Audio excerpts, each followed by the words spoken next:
ملتمس ہوں نواسہ امیر شریعت سید عطا اللہ شاہ بخاری رحمۃ اللہ علیہ، محترم و مکرم عم محترم، عظیم نسبتوں کے امین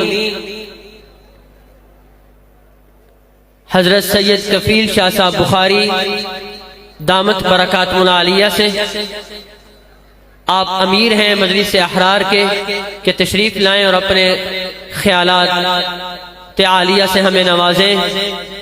نواسہ امیر شریعت حضرت سید کفیل شاہ بخاری دامت برکات العالیہ۔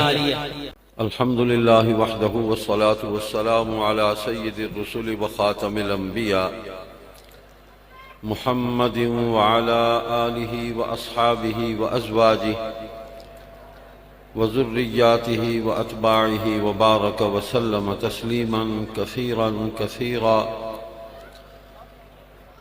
اعوذ باللہ من الشیطان الرجیم، بسم اللہ الرحمن الرحیم۔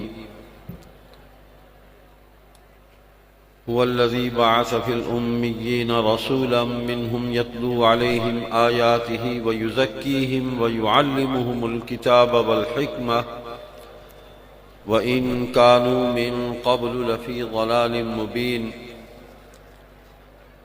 قال النبي صلى الله عليه وسلم إنما بعثت معلما، وقال النبي صلى الله عليه وسلم بعثت لأتمم مكارم الأخلاق۔ صدق الله مولانا العظيم وصدق رسوله النبي الكريم۔ برادر گرامی قدر حضرت مولانا محمد حنیف جالندری دامت برکاتہم،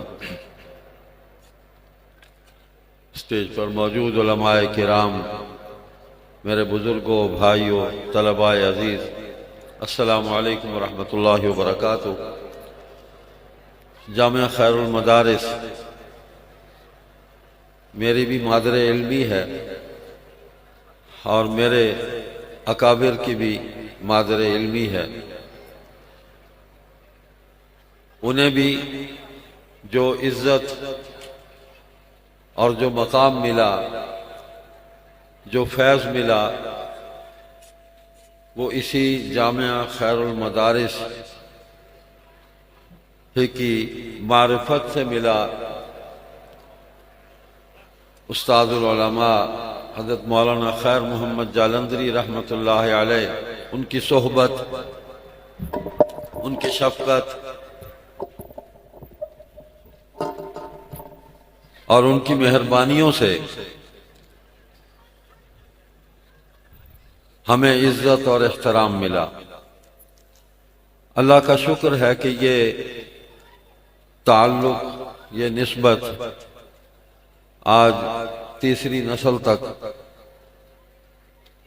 پہنچ چکی ہے اور بڑی کامیابی کے ساتھ ہم اس رفاقت کو نبھا رہے ہیں، الحمدللہ۔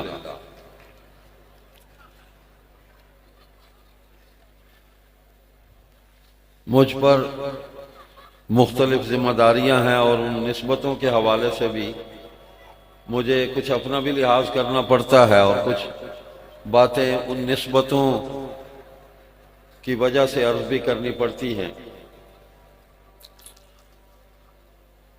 حضرت امیر شریعت رحمۃ اللہ علیہ کا تعلق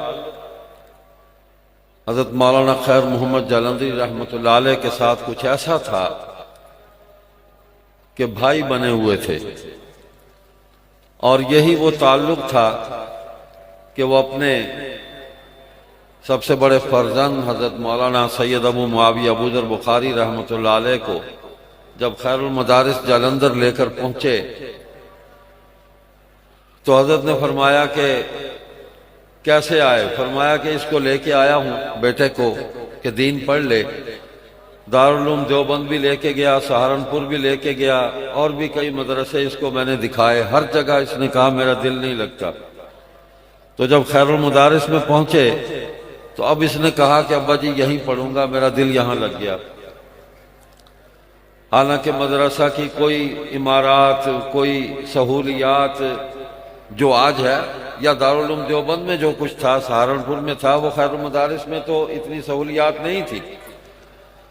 تو حضرت مولانا خیر محمد صاحب رحمۃ اللہ علیہ نے فرمایا کہ شاہ جی اس نے کہیں نہیں جانا تھا، میں اور میری اہلیہ ایک عرصے سے تہجد میں یہ دعا کرتے تھے کہ یا اللہ ہمیں شاہ جی کا یہ بیٹا عنایت فرما دے، ہم اس کو دین پڑھائیں گے۔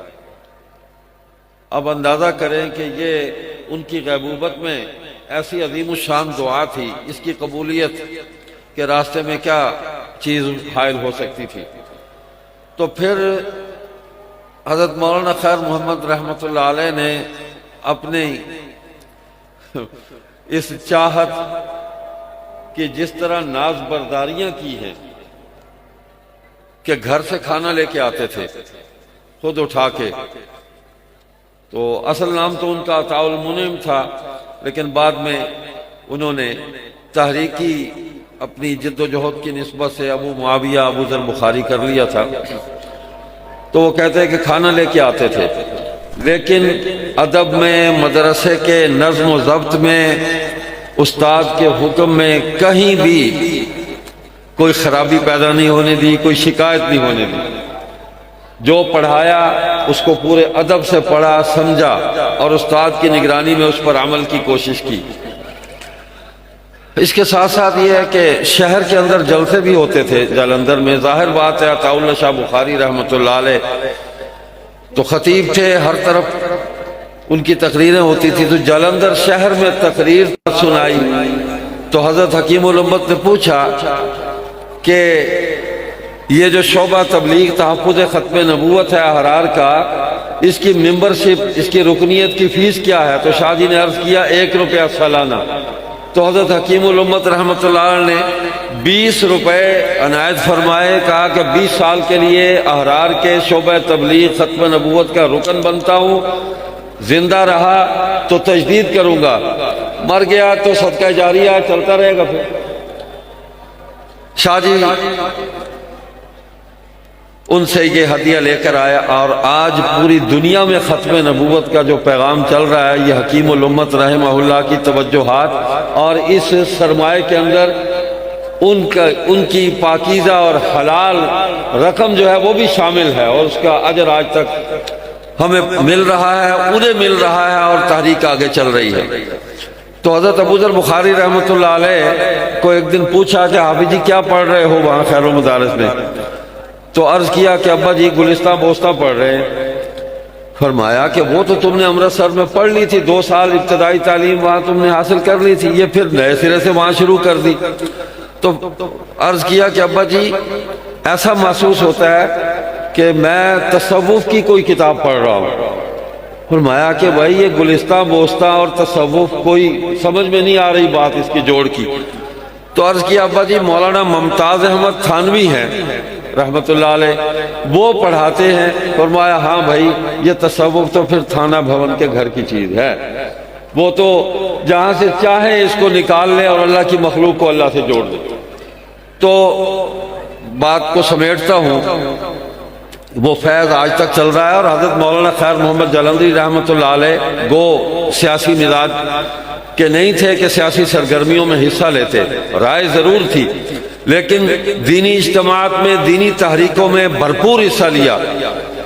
آپ حیران ہوں گے کہ 1934 میں قادیان کے اندر جو احرار تبلیغ کانفرنس ہوئی ہے اکتوبر 1934 میں، 3 دن کی کانفرنس تھی، پورے ہندوستان کے اکابر، مشائخ، علماء اور تمام طبقات کے لوگ اس میں جمع ہوئے، حضرت مولانا خیر محمد جلندری رحمۃ اللہ علیہ احرار کی نصرت کے لیے، امیر شریعت کی نصرت کے لیے، تحریک ختم نبوت کی نصرت کے لیے اس کانفرنس میں شریک ہوئے۔